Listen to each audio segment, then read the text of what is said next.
All right. Hello, everyone. Can you hear me okay? Yes? Brilliant. Okay, so my name is Martijn, and I'm going to be talking to you about my research into fossil birds from the North Sea. So, first things first, who am I? What am I doing here?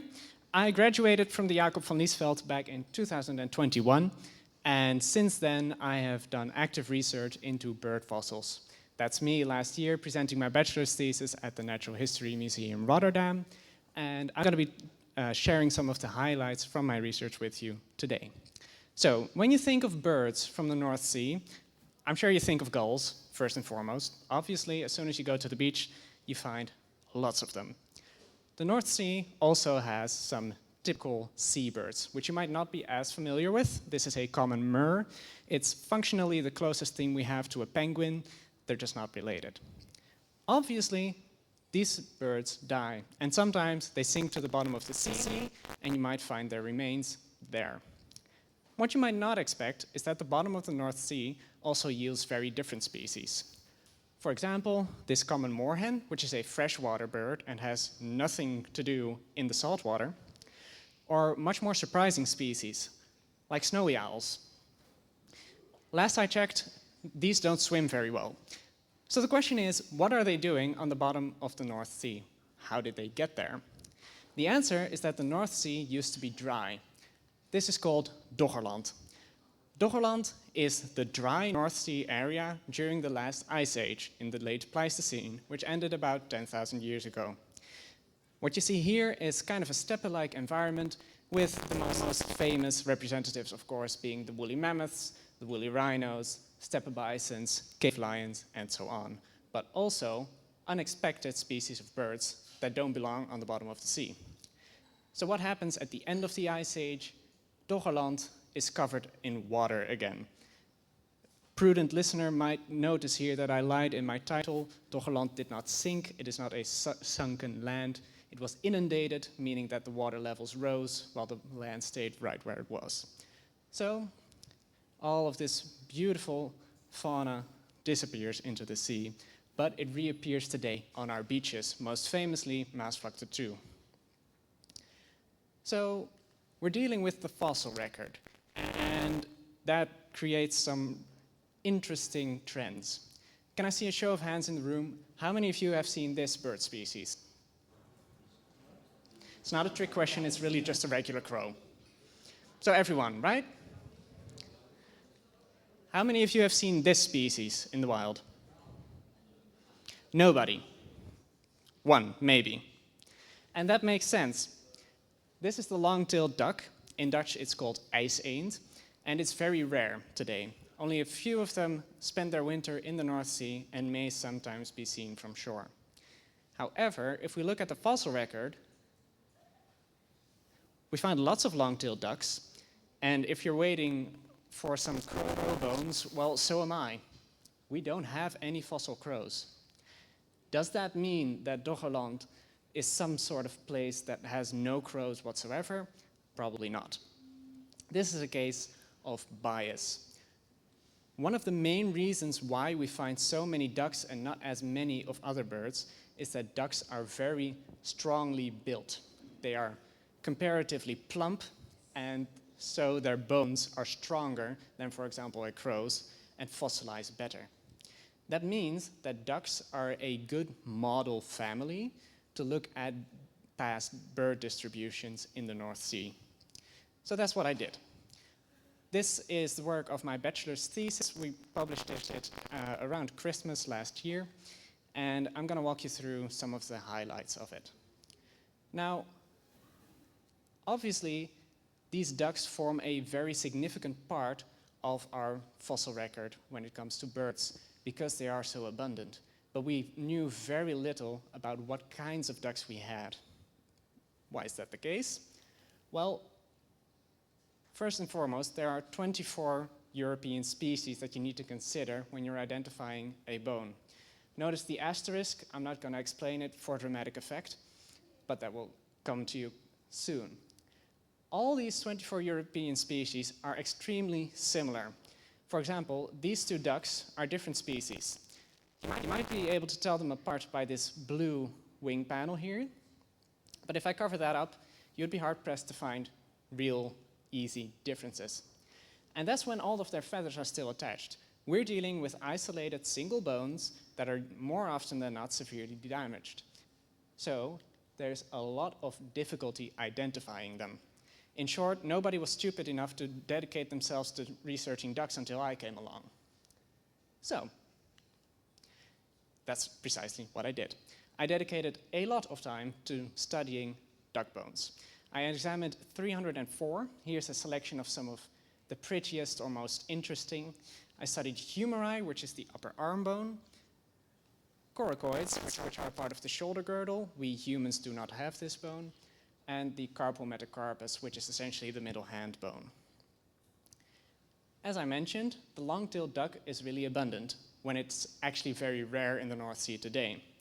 This actually makes a lot of sense when you look at the geology of the time. This is a map during the late Pleistocene, where the blue is open ocean, the white is glacier, green is Doggerland, so that's the dry area, that's the North Sea today, and then in gray is the landmass of Europe. What we see nowadays is that long-tailed ducks occur in the Baltic Sea, so up here. All of our fossils come from the North Sea, here.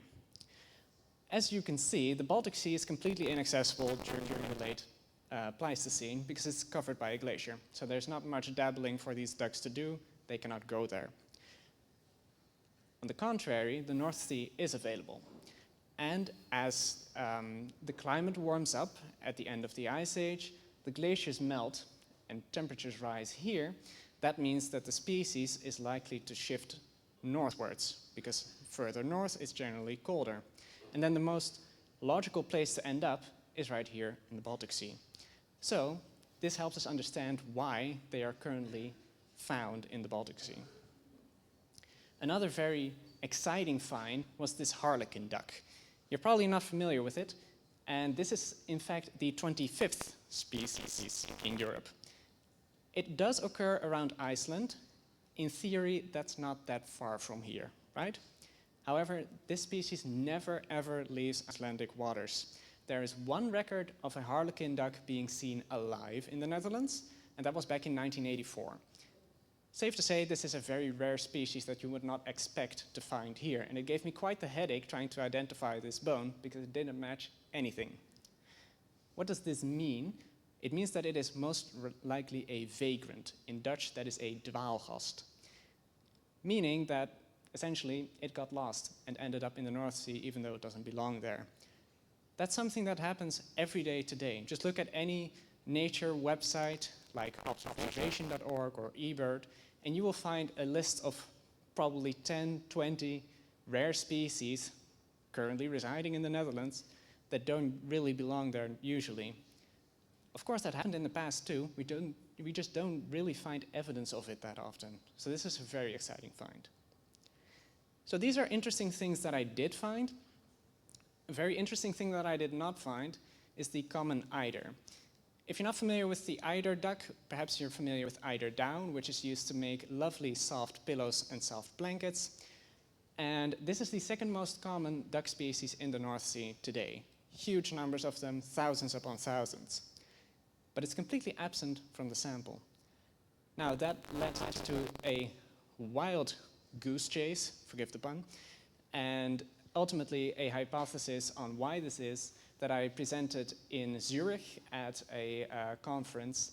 Unfortunately, I don't have time to go into detail today, but if you're interested, I would be happy to talk to you more about it later. So, some take-home messages about the ducks. We find most of the European species in the fossil record today. We're only missing a few, like this common pochard, that I think will pop up eventually. We find unexpectedly common long-tailed ducks. We find an unexpected vagrant harlequin duck. And we find unexpectedly absent common eiders. What I hope you can see here is that distributions of these ducks in the past were clearly very different from what they are today. And that helps us understand why species occur where they do today, and may help us predict where these species are going to move in the future as the climate continues to warm.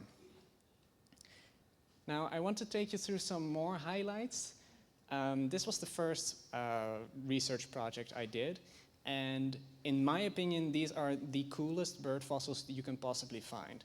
These are the claw bones and preceding phalanges, so toe bones, of birds of prey. These bones are the actual killing devices of these birds that they used to hunt their prey. Here's a small impression of what they look like. Obviously, pretty big claws. And this again yields some very interesting species. For example, this little bone here, which is only about 2 millimeters large, by the way, belongs to a northern hawk owl, which is an owl that is currently restricted to Scandinavia and does not occur in the Netherlands today. And we also found this snowy owl, as I mentioned before. Beautiful species, beautiful Arctic species, you would never, or would only very, very rarely find in the Netherlands today, that used to occur here. What else do we see? This is a claw of an osprey, visarend in Dutch, and as you can see, it's very long, slim and sharp, kind of like a fisher's knife, specifically made to catch fish. And then there's this phalanx, which belongs to a golden eagle, that is in Dutch a steenarend, and that was actually the first fossil record of a golden eagle in the Netherlands ever. This caught the attention of the media pretty significantly, and my co-author Bram Langeveld and I actually appeared on Vroege Vogels. So if you're curious, you can watch this segment back from the radio. I'm going to give you some closing thoughts.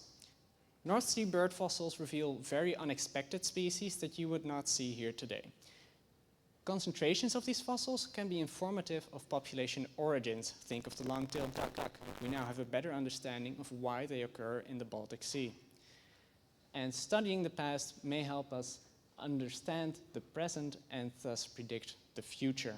Hopefully this helps us get some insight into what will happen to the long-tailed ducks as the climate continues to warm and they might move away from the Baltic Sea. There are still many stories to be told and much work to be done to identify more bird fossils, like these here in the bottom right. These are the extinct great auks, closest thing we ever had to a penguin out here. In fact, penguins were named after them. But that is for another time. If I've managed to catch your interest, I would be happy to talk to you more about it after the event is over. And for now, I will thank you for coming to my TED Talk.